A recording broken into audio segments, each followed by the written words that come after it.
Hello everyone, আসসালামু আলাইকুম সবাইকে। আশা করি সবাই আলহামদুলিল্লাহ ভালো আছেন। আমি আলহামদুলিল্লাহ ভালো আছি। তো আজকে একটা ভিডিও নিয়ে আপনাদের সামনে হাজির হলাম এবং ভিডিওর টাইটেল এবং থাম্বনেল থেকে বুঝতে পারতেছেন আমি কী নিয়ে কথা বলতে চাচ্ছি। সেটা হচ্ছে যে ইন্টারন্যাশনাল স্টুডেন্টদেরকে নিয়ে। তো আমরা অনেকে যারা দেশের বাইরে পড়তে যেতে চাই, যখন দেশেই থাকি, আমরা দেশে থাকা অবস্থাতে আমাদের সবার মনের মধ্যে একটা প্রশ্ন থাকে যে আমি এই যে একটা নতুন দেশ, এই দেশে গিয়ে কি আমি আদৌ নিজের খরচ, এমনকি বাসা ভাড়া, টিউশন ফি সব কিছু কি আমি ম্যানেজ করতে পারবো কি না জব করে। এটা শুধু আপনাদের না, এটা আমার প্রশ্ন ছিল। আমি যখন এখানে ইন্টারন্যাশনাল স্টুডেন্ট হিসেবে ছিলাম, আমি ইউএসএতে আসার আগে তখন তো অনেক খুশি ছিলাম, ভিসা হয়ে গেছে, সব কিছু রেডি, আমি দেশের বাইরে চলে যাচ্ছি। কিন্তু আসল টুইস্টটা আমার শুরু হয়েছিল আমি এখানে আসার পরে আপনারা অনেকে যারা আমাকে চিনেন, গত 3-4 বছর ধরে আমি তো ইউএসএতে আছি, প্রায় ভিডিও বানাচ্ছি আসার পর থেকেই, বিভিন্ন স্টাডি রিলেটেড অ্যান্ড অন্যান্য ইনফরমেশন রিলেটেড। জানি না কতটুকু আপনাদের হেল্প হয়, বাট আমি বানিয়ে যাচ্ছি। তো যারা আমাকে শুরু থেকে চেনেন তারা জানেন যে আমি কীভাবে স্ট্রাগল করছিলাম ইউএসএতে আসার পর থেকে। আমি সব কিছু আমার ভিডিওর মাধ্যমে তুলে ধরছি, যেন অ্যাটলিস্ট আপনারা কিছুটা হলেও ইন্সপায়ার হন, যেন ভেঙে না পড়েন। তো আমিও যখন ইউএসএতে আসছিলাম নতুন, তখন আমি এয়ারপোর্টে নামার পরে আমি এতটাই তাড়াহুড়োর মধ্যে ছিলাম, এমনকি আমি আমার বাসা যে ভাড়া নিব সেটাও আমি ভুলে গেছি। আর অনেকে জানেন যে বাসা ভাড়া, তারপরে এই যে জব খুঁজে পাওয়া, এগুলো খুবই খুবই হার্ড। আপনি যদি নতুন একদম ফার্স্ট টাইম এসে থাকেন অ্যাজ এ স্টুডেন্ট, আর আপনার যদি কমিউনিটি না থাকে, এখানে বাঙালি কমিউনিটি তেমন বড় না থাকে, তাহলে এটা আপনার জন্য আরও বেশি হার্ড হয়ে যায়। যারা নিউ ইয়র্কে থাকেন তাদের জন্য হয়তো অনেকটা ইজি হয় বাসা ভাড়া, বাসা খোঁজা বা জব খোঁজা। যদিও এখন নিউ ইয়র্কের অবস্থা এত ভালো না জবের ক্ষেত্রে, বাট বাসা আপনি ইজিলি পাবেন, হয়তো এক্সপেন্সিভ। বাট আমি থাকি মিনেসোটা স্টেটে, যারা অনেকে জানেন আমাদের এখানে মিনেসোটা বাংলাদেশের মতো 10টা হবে, এত বড় একটা স্টেট, বাট এখানে হাতে গোনা 3 থেকে 5 হাজার বাঙালি আছে, তবুও সবাই একদম ছড়ায় ছিটে আছে। আমি থাকি মিনিয়াপলিসে, সো আমার এখানেও আহামরি কোনো বাঙালি না, আমার এখানে সবচেয়ে বেশি হচ্ছে আমেরিকানস আর হচ্ছে মেক্সিকানস।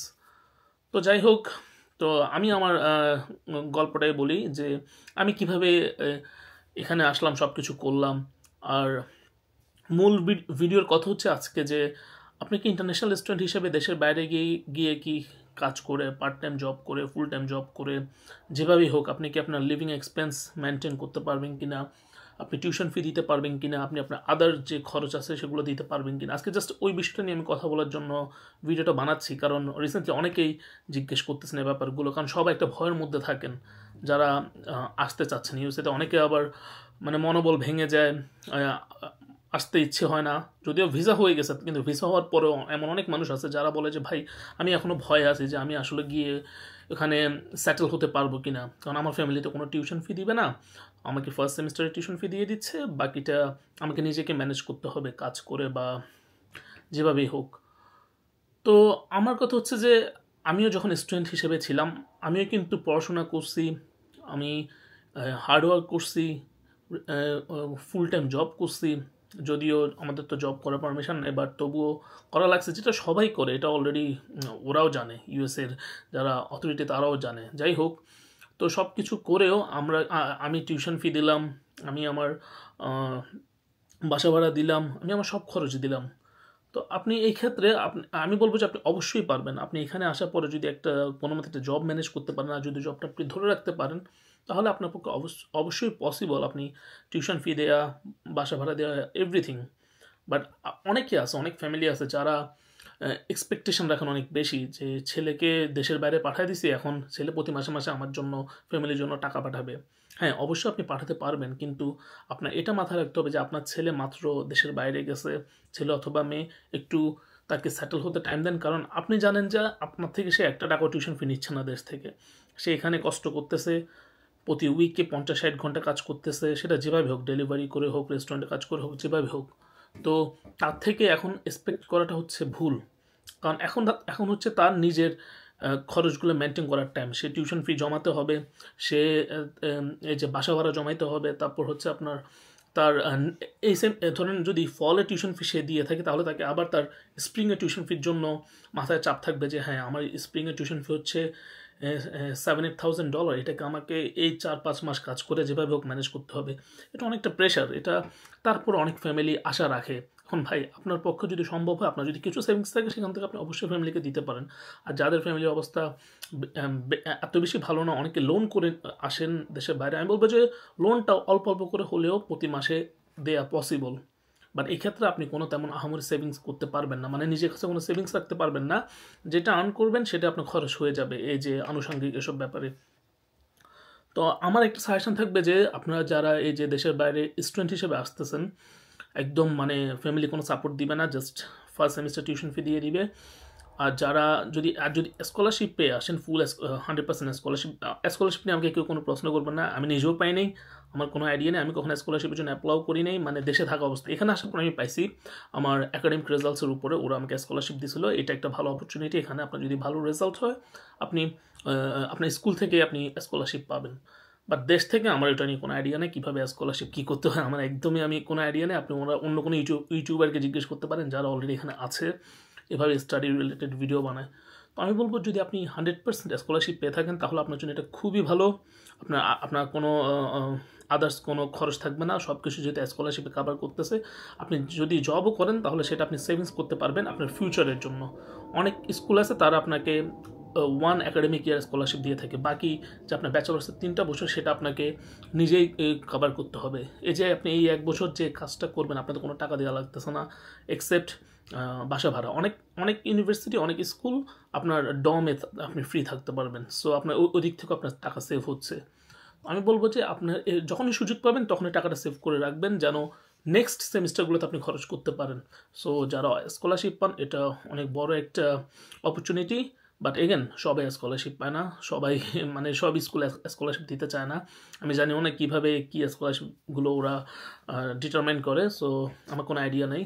তো আমি আমার কথা বলতেছিলাম যে আমি যখন এখানে আসছিলাম তখন আমি আসার পরে প্রায় আড়াই বছরই হবে আমি কোনো গাড়ি কিনি নাই। আমার খুব ইচ্ছে ছিল যে নিজে একটা গাড়ি থাকবে, কারণ আমি আমার অন্যান্য ভিডিওতেও বলছি যে আপনার গাড়ি থাকলে আপনার যেখানে বাসে করে যেতে লাগে 1 ঘন্টা, যেমন আমার বাসা থেকে আমার স্কুলে আমার কলেজে যেতে লাগতো প্রায় 1 ঘন্টার উপর বাসে করে। বাট আমি যদি সেটা আমার নিজের পার্সোনাল কার থাকতো তাহলে সেটা লাগতো আপনার 10 to 15 মিনিটস। সো আমার অনেকগুলো টাইম সেভ হইতো, আমি চাইলে আরও 1টা ঘন্টা বেশি আমার জবে কাজ করতে পারতাম, আমি আরও কিছু টাকা ইনকাম করতে পারতাম বাড়তি। তো একসময় এগুলো নিয়ে অনেক ভাবতাম, কিন্তু আবার এটাও হিসাব করতাম যে আমার যদি গাড়ি থাকে তাহলে কিন্তু আমার খরচ বেড়ে যাবে। অনেক স্টুডেন্ট আছে যারা এখানে আসার পরপরই মানে দেখে যে বন্ধু তো গাড়ি কিনছে, বন্ধু তো ইউজ করে একটা টয়োটা ভালো ব্র্যান্ডের গাড়ি, তো আমি কেন কিনবো না, আমিও কিনে একটু শো অফ করি। কিন্তু এই শো অফটা করতে গিয়ে আপনি কিন্তু ধরা খেয়ে যাবেন। যেমন একটা গাড়ি কিনলে আপনার যদি আপনি মার্কেট প্লেস থেকে কিনেন $4-5,000 মধ্যে তাহলে ভালো, ঠিক আছে। বা তারপর আপনার ইন্স্যুরেন্স আছে প্রতি মাসে মাসে, এটা ডিপেন্ড করে $150, $200, $250, $300। আমার এমনও দিন গেছে আমি যখন এখানে নিউ ড্রাইভার ছিলাম আমাকে প্রতি মাসে অলমোস্ট $280 to $300 ইন্স্যুরেন্স দেওয়া লাগছে। সো আর এটা স্টেট অনুযায়ী ডিপেন্ড করে। আমার স্টেট যেহেতু এটা অনেক বেশি এখানে বরফ পড়ে, যার কারণে ওরা ইন্স্যুরেন্সটা অনেক বেশি এখানে গাড়ি পলিউশনটা বেশি হয়, অ্যাক্সিডেন্ট বেশি হয়। তো এই অনুযায়ী ইন্স্যুরেন্সগুলো ওরা আপনার জন্য ফিক্স করে। তো আপনি যদি এখানে আসার পরই গাড়ি কিনে ফেলেন তাহলে কিন্তু আপনার আমি বলবো যে আপনার সেভিংস করা বা আপনার চলাফেরা করাটা অনেক কষ্ট হয়ে যাবে। আমি বলবো আপনি আসবেন, এসে অ্যাটলিস্ট 2টা বছর হার্ডওয়ার্ক করেন, গাড়ি কেনার দরকার নেই। যদি আপনি টাকা সেভ করতে চান বা সেটেল হতে চান, আমি সেটাই বলতেছি কীভাবে আপনি সেটা করবেন।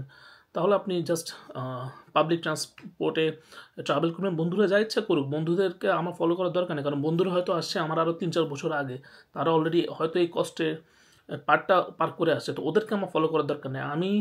আমাকে দেখতে হবে যে আমি কীভাবে এখানে সেটেল হতে পারবো বা নিজেকে মানিয়ে নিতে পারবো, আমি কি ওই রকম আর্ন করতেছি কি না যে আমি গাড়ির ইন্স্যুরেন্স দেন গাড়ির মান্থলি পেমেন্ট এগুলো দিতে পারবো। কারণ আপনি যদি ব্র্যান্ড নিউ গাড়ি কিনেন তাহলে যদি একদম শোরুম থেকে কিনে তাহলে গাড়ির দাম হবে 30 থেকে 40 লাখ টাকা যদি ভালো একটা গাড়ি কিনতে চান, যেটা আমার হিসেবে আর কি, আমি যেটা প্রেফার করি। তো তখন আপনাকে মান্থলি পেমেন্ট দিতে হবে অ্যারাউন্ড $500 to $700 তো আপনি সেটা তো আছেই, আবার প্লাস ইন্স্যুরেন্স আছে ধরেন আরও $200-300, তাহলে আপনার $700 থেকে $800 শুধুমাত্র আপনার গাড়ির পিছনে যাবে। আর গ্যাস, আদার খরচ, মেনটেন্যান্স তো বাদই দিলাম। তো এগুলো অনেক অনেক বেশি মানে একটা ভাবার বিষয়। অনেকে এটা বোঝানো অনেকে ভুল করে ফেলে। তো এটা একটা ব্যাপার গেল। যেমন আমি যখন গাড়ি কিনলাম, আমি কিনছি যখন আমার মনে হয়েছে যে আমি এখন গাড়ির পেমেন্টটা চালাতে পারবো, ইন্স্যুরেন্স চালাতে পারবো, আমার ওইরকম আর্নিং হচ্ছে, তখন আমি গাড়িটা গিয়ে কিনছি আলহামদুলিল্লাহ। তো তখন মানে আমার কাছে আর কোনো চাপ মনে হয় না। কিন্তু আপনি যদি এসে গাড়ির জন্য পাগল হয়ে যান, আপনার পড়াশোনা মনোযোগ নাই, আপনি কাজে মনোযোগ নাই, আপনি গাড়ির জন্য আপনি মানে ইনভেস্টের পরিকল্পনা করতেছেন, তাহলে এটা আপনার জন্য একটা সময় প্রেশার হয়ে যাবে। বাট এগেন আপনি যদি ওইরকম জব করেন, আপনার যদি মনে হয় যে আমি ম্যানেজ করতে পারতেছি, তাহলে আলহামদুলিল্লাহ ভালো। অনেকে আসার পরে জব করেও ম্যানেজ করতে পারে, যেমন ডেলিভারি করেও ভালো টাকা আর্ন করতে পারে, দেন গাড়ি ইন্স্যুরেন্স সব কিছু ম্যানেজ করতে পারে। এটা ডিমোটিভেট করে না, জাস্ট বলতেছি যে আপনি যদি মানে এখানে টাকা সেভ করতে চান সেটার কথা বললাম। প্লাস টিউশন ফি তো আছেই। তো আমি যখন আসছিলাম তখন আমি এমনও দিন গেছে যখন নতুন নতুন আসছি, প্রায় অলমোস্ট টানা 2 বছর 2.5 বছর আমি পার উইক আমাকে 50-60 আওয়ার জব করা লাগছে জাস্ট টিউশন ফি এগুলো ম্যানেজ করার জন্য। তো আমরা তো ইলিগাল কিছু করি না, আমরা টিউশন ফি পে করলাম, সব কিছু করলাম, হার্ডওয়ার্ক করলাম, সব কিছু করে গ্র্যাজুয়েশন কমপ্লিট করে এখন আলহামদুলিল্লাহ একটা ফুল টাইম জব করতেছি। তো এটা হচ্ছে কথা। আর যারা এখানে মানে বাসা ভাড়ার জন্য অনেকে রিসেন্টলি নক দিচ্ছেন যে ভাই আমি বাসা ভাড়া কীভাবে নিব, আপনি আমার চ্যানেলে আরও কিছু ভিডিও আছে বাসা ভাড়া নিয়ে, যে কীভাবে ইন্টারন্যাশনাল স্টুডেন্টরা এখানে বাসা ভাড়া নিতে পারে ইজিলি। সব স্টেট তো সেম না, বিভিন্ন স্টেটে বিভিন্ন রুলস থাকে। যেমন আমি যেটা বললাম যে আপনি নিউ ইয়র্কে আপনার পরিচিত থাকলে আপনি বাসা ভাড়া পাওয়া একদম ইজি হবে, বা অন্যান্য রিমোট স্টেটগুলোতে আপনার বাসা ভাড়া পাওয়াটা অনেক কঠিন হয়ে যায়, পরিচিত যদি কেউ না থাকে স্পেশালি। তো এই ক্ষেত্রে আপনি যেটা করবেন, ফেসবুক মার্কেট প্লেসে আপনি অনেক হোম রেন্ট, অনেক দেখবেন যে রেন্টের বিজ্ঞাপন দেয় ফেসবুক মার্কেট প্লেসের মধ্যে। তো ওভাবে আপনি বাসা ভাড়া ইজিলি মানে বাসা ইজিলি খুঁজে পাবেন। আপনি নেগোশিয়েট করে নেবেন, আপনার ও যে ওনার থাকবে, যে ল্যান্ডলর্ড থাকবে তার সাথে নেগোশিয়েট করে নেবেন, দেন আপনি ইজিলি বাসা ভাড়া নিতে পারবেন। এখানে মোস্টলি আমেরিকান ওনার, আমার এখানে আমেরিকান, বাট নিউ ইয়র্কে অনেক বাংলাদেশি বাড়ির মালিক আছে। সো এটা হয়তো আপনাদের জন্য ইজি হবে কমিউনিকেট করা। তো এটা একটা ব্যাপারগুলো। আর জবের ক্ষেত্রে বর্তমান প্রেক্ষাপট তো আপনারা অনেকে জানেন যে জব পাওয়াটা খুবই খুবই হার্ড। তবে আমি বলবো আপনি যে রেটে জব পান না কেন নিয়ে নেবেন। অনেকে যতটুকু জানে নিউ ইয়র্কে $8, $9, $10, $7 করেও পে করে, মানে খুব খারাপ অবস্থা, খুব কষ্ট দেয়। এ ব্যাপারটা খুব খারাপ লাগে যে নিজের কমিউনিটির লোকজনে এত কম টাকা পে করে। বাট অন্যান্য স্টেটে আপনার যদি ভাগ্য ভালো থাকে, আপনি যদি লাকি হয়ে থাকেন, তাহলে আপনাকে $13, $14, $15 পর্যন্ত পার আওয়ার পে করবে। সো যেটাই পাবেন আমি বলবো সেটা নিয়ে নেন, কারণ ভাই জব মার্কেট খুবই খারাপ। এক্ষেত্রে আপনি যদি এখানে আসলে সেটেল হতে চান, স্টেবল হতে চান, আপনাকে শুরু থেকে একটা জব দরকার, কারণ জব ছাড়া আর কোনো এখানে ওয়ে নেই। আপনার যদি এখানে জব না পান, হয়তো একটা মাস আপনি সময় নেবেন আসার পর একটু রিল্যাক্স হওয়ার জন্য, দেন আপনি জব খুঁজবেন। ডোর টু ডোর গিয়ে জব খুঁজতে হবে। আর যদি পরিচিত থাকে তাহলে তো আলহামদুলিল্লাহ সেভাবে আপনি জব ম্যানেজ করতে পারেন। আর যদি আপনি জব না পান, তাহলে আপনাকে মনে রাখতে হবে যে আপনার এখানে সেটেল হওয়াটা খুবই খুবই হার্ড হয়ে যাবে। আপনি না পারবেন টিউশন ফি দিতে, না পারবেন বাসা ভাড়া দিতে, সব চাপ আপনার মাথার মধ্যে থাকবে। হয়তো ফার্স্ট সেমিস্টারে টিউশন ফি ফ্যামিলি দিয়ে দিচ্ছে, ধরেন আপনি 4টা মাস আপনার রিল্যাক্সে থাকতেছেন, কিন্তু এই 4টা মাস আপনাকে মাথায় রাখতে হবে যে আমার ফ্যামিলি যেহেতু আমাকে $8-10,000 টিউশন ফি দিয়ে দিছে, আমি এই 4টা মাস হার্ডওয়ার্ক করি, আমি অনেক বেশি কষ্ট করব, কষ্ট করে আমি অ্যাটলিস্ট এই 4 মাসে, আমি যদি আমার হিসাবে বলি 4 মাসে আমি $10,000 মিনিমাম ইনকাম করব। $10,000, $10,000 থেকে $12,000 ইনকাম করব। আমি যখন জব করতাম আলহামদুলিল্লাহ আমি প্রতি মাসে আমার $3,000 থেকে $3,500 আমি আর্ন করতে পারতাম। আমি ওভাবে আমার টাইম ম্যানেজমেন্ট করতাম, ওভাবে আমি কষ্ট করতাম ডেইলি 10-12 ঘন্টা, মানে যেভাবে পসিবল হয়েছে। আর এডুকেশনটাও মাস্ট, এডুকেশন তো আপনাকে অবশ্যই ভালো রাখতে হবে। অনেকে দেখি আসার পরে পড়াশোনা ছেড়ে দেয়, মনে করে যে পড়াশোনা ছেড়ে দিলে আমেরিকাতে তো আছে কেউ কিছু বলবে না, কিন্তু এটা একটা অনেক ভুল ধারণা। আপনি যদি কি আপনার লাইফের গোল কি আজীবন এভাবে ফুড ডেলিভারি করে যাওয়া, নাকি আজীবন এভাবে অন্য রেস্টুরেন্টে কাজ করে যাওয়া? আপনি একটা ভালো ফ্যামিলি থেকে বিলং করেন, আপনি এখানে একটা ইউএসের মতো একটা ভিসা পেয়েছেন আপনি, যেটা মানে অনেকে পাওয়ার জন্য লক্ষ লক্ষ লক্ষ টাকা খরচ করতে রাজি, 30-40 লক্ষ টাকা। কিন্তু আপনি ইউএসের মতো একটা ভিসা পেয়েছেন এত চ্যালেঞ্জ সময়, কিন্তু আপনি কি হচ্ছে আসার পর এখানে আপনি পড়ালেখা ছেড়ে দিচ্ছেন। তো এটা আসলে আমি বলবো আপনি যত যাই হোক কষ্ট হোক আপনি পড়াশোনাটা ধরে রাখবেন। অ্যাটলিস্ট জিপিএ 3 হলেও যদি পান বা 2.5 হলেও পান, তবুও হয়তো এটা একটা ফিউচারে কাজে লাগবে। বাট আমি বলবো কাজ তো করবেনই, অবশ্যই পড়াশোনাটাকে হাই ইম্পর্টেন্স দিবেন, যেন আপনার এই পড়াশোনাটা আপনাকে ফিউচারে যেন সাপোর্ট দেয়। এটা হচ্ছে মেন ফ্যাক্ট। কারণ যারা পড়াশোনা ছেড়ে দেন তারা আসলে দিন শেষে দেখা যায় যে তেমন ভালো কিছু করতে পারেন না। এখানে যেটা দেখতেছি বর্তমানে যারা ফুড ডেলিভারি করে রেগুলার, দেন অন্যান্য এই যে অড জবগুলো করেন, বাট পড়াশোনাটা ধরে রাখতে পারলে একটা না একটা আপনার ভালো আর্নিং, আপনার এমনও দিন যাবে আপনি পার আওয়ার আপনি $40-50 আর্ন করতে পারবেন যদি আপনার ওই সাবজেক্ট রিলেটেড আপনি জব পেয়ে থাকেন, ভালো জব পেয়ে থাকেন। সো এটা হচ্ছে কথা।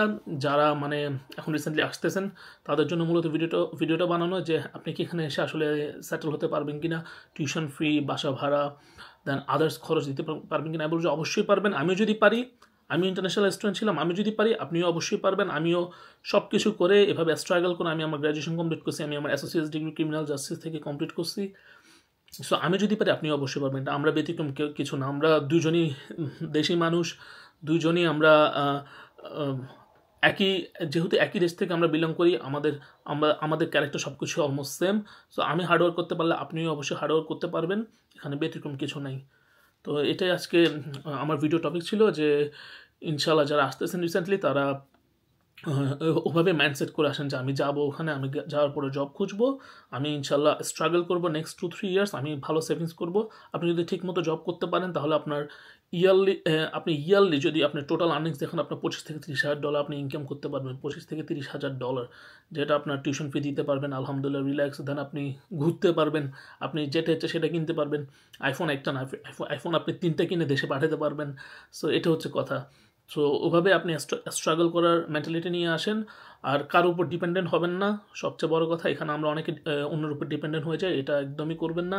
সবসময় মনে করবেন যে আমি কীভাবে কতটুকু নিজে সেলফ ডিপেন্ডেন্ট হতে পারি সেটা করবেন। আমি কখনো কারোর উপর ডিপেন্ডেন্ট হই নেই, আমাকে কেউ জবে হেল্প করে না, একটা মানুষও বলতে পারবে না যে আমাকে কেউ জবে হেল্প করছে, কেউ বলতে পারবে না আমাকে বাসা ভাড়া নিতে হেল্প করছে, কেউ বলতে পারবে না আমাকে এই যে এখানে আসার পরে কলেজ বা ইউনিভার্সিটি এগুলোতে বিভিন্ন কোশ্চেন নিয়ে হেল্প করছে। আমি সব কিছু নিজে নিজে করছি আলহামদুলিল্লাহ, নিজে যে রিসার্চ করছে। যারা আমাকে আগে থেকে চেনেন, আমার আগের ভিডিওগুলো দেখছেন, সেগুলো আপনারা ভালো করে জানেন যে আমি কীভাবে কী করে আসছি। আমি সবসময় আমার স্টোরিটা ইউটিউবে শেয়ার করতাম।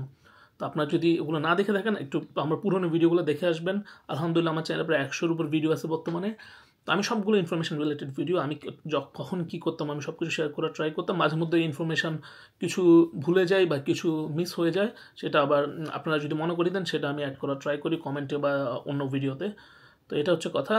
তো সবাই ভালো থাকুন, যারা আসতেছেন সবার জন্য শুভকামনা। বর্তমানে ভিসা রেশিও কম, তারপরও সবার জন্য শুভকামনা। ইনশাল্লাহ আমি চাই আমার দেশি ভাই বোনরা ভিসা পাক, আসুক, আমাদের এখানে কমিউনিটি বাড়ুক।